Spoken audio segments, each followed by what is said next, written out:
कहानी।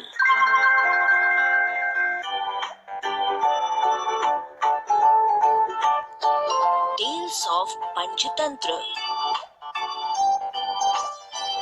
पंचतंत्र की कहानियाँ।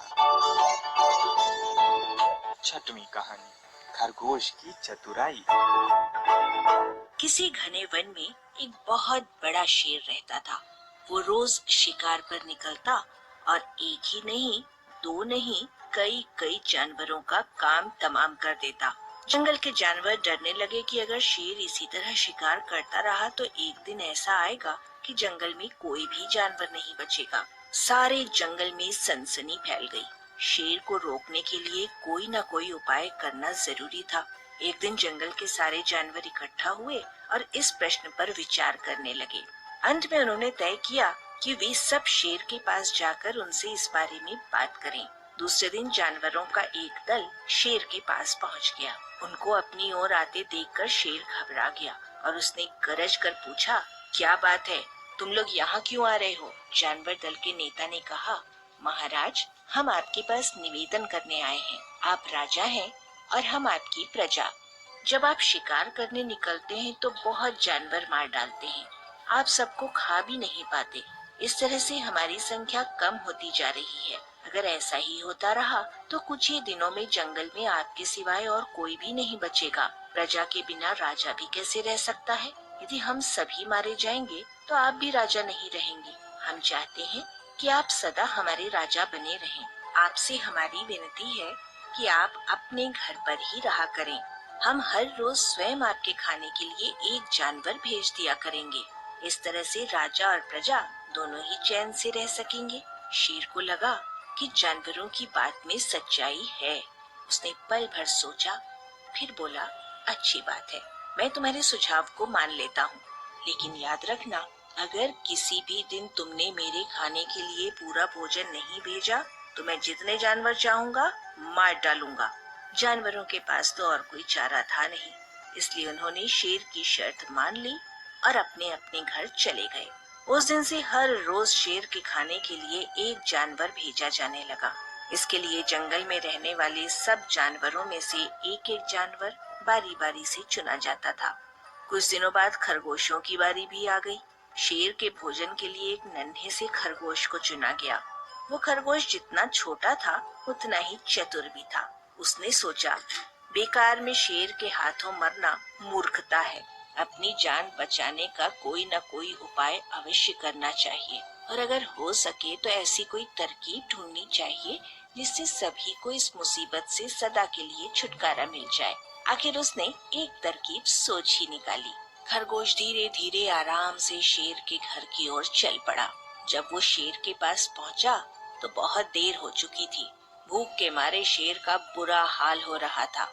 जब उसने सिर्फ एक छोटे से खरगोश को अपनी ओर आते देखा तो गुस्से से बौखला उठा और गरज कर बोला, किसने तुम्हें भेजा है?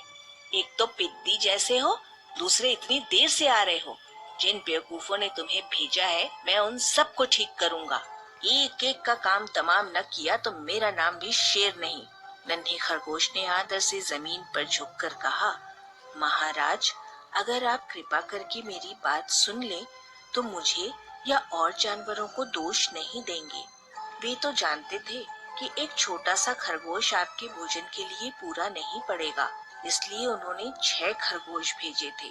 लेकिन रास्ते में हमें एक और शेर मिल गया। उसने 5 खरगोशों को मारकर खा लिया। ये सुनते ही शेर दहाड़ कर बोला, क्या कहा? दूसरा शेर? कौन है वो? तुमने उसे कहाँ देखा? महाराज, वो बहुत ही बड़ा शेर है, खरगोश ने कहा। वो जमीन के अंदर बनी एक बड़ी गुफा में से निकला था। वो तो मुझे भी मारने जा रहा था, पर मैंने उससे कहा, सरकार, आपको पता नहीं कि आपने क्या अंधेर कर दिया है। हम सब अपने महाराज के भोजन के लिए जा रहे थे, लेकिन आपने उनका सारा खाना खा लिया है। हमारे महाराज ऐसी बातें सहन नहीं करेंगे।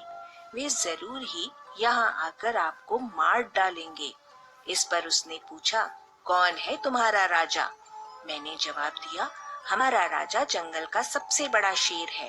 महाराज, मेरे ऐसा कहते ही वो गुस्से से लाल पीला होकर बोला, बेवकूफ, इस जंगल का राजा सिर्फ मैं हूँ। यहाँ सब जानवर मेरी प्रजा हैं। मैं उनके साथ जैसा चाहूँ वैसा कर सकता हूँ। जिस मूर्ख को तुम अपना राजा कहते हो, उस चोर को मेरे सामने हाजिर करो। मैं उसे बताऊंगा कि असली राजा कौन है। महाराज, इतना कहकर उस शेर ने आपको लिवाने के लिए मुझे यहाँ भेज दिया। खरगोश की बात सुनकर शेर को बड़ा गुस्सा आया और वो बार बार गरजने लगा। उसकी भयानक गरज से सारा जंगल दहलने लगा।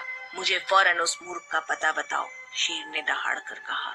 जब तक मैं उसे जान से न मार दूंगा, मुझे चैन नहीं मिलेगा। बहुत अच्छा महाराज, खरगोश ने कहा, मौत ही उस दुष्ट की सजा है। अगर मैं और बड़ा और मजबूत होता तो मैं खुद ही उसके टुकड़े टुकड़े कर देता। चलो रास्ता दिखाओ, शेर ने कहा। फौरन बताओ किधर चलना है। इधर आइए महाराज, इधर। खरगोश रास्ता दिखाते हुए शेर को एक कुएं के पास ले गया और बोला, महाराज, वो दुष्ट शेर जमीन के नीचे किले में रहता है। जरा सावधान रहिएगा। किले में छुपा दुश्मन खतरनाक होता है। मैं उससे निपट लूंगा, शेर ने कहा। तुम ये बताओ कि वो है कहाँ? पहले जब मैंने उसे देखा था तब तो वो यहीं बाहर खड़ा था। लगता है आपको आता देखकर वो किले में घुस गया। आइए मैं आपको दिखाता हूँ। खरगोश ने कुएं के नजदीक आकर शेर से अंदर झांकने के लिए कहा। शेर ने कुएं के अंदर झांका तो उसे कुएं के पानी में अपनी परछाई दिखाई दी। परछाई को देखकर शेर जोर से दहाड़ा। कुएं के अंदर से आती हुई अपनी ही दहाड़ने की गूंज सुनकर उसने समझा कि दूसरा शेर भी दहाड़ रहा है। दुश्मन को तुरंत मार डालने के इरादे से वो फौरन कुएं में कूद पड़ा। कूदते ही पहले तो वो कुएं की दीवार से टकराया, फिर धड़ाम से पानी में गिरा और डूबकर मर गया। इस तरह चतुराई से शेर से छुट्टी पाकर नन्हा खरगोश घर वापस लौट आया। उसने जंगल के जानवरों को शेर के मारे जाने की कहानी सुनाई। दुश्मन के मारे जाने की खबर से सारे जंगल में खुशी की लहर फैल गई। जंगल के सभी जानवर खरगोश की जय जयकार करने लगे। इस कहानी से हमें सीख मिलती है, विपत्ति के समय होशियारी और चतुराई से काम लेना चाहिए।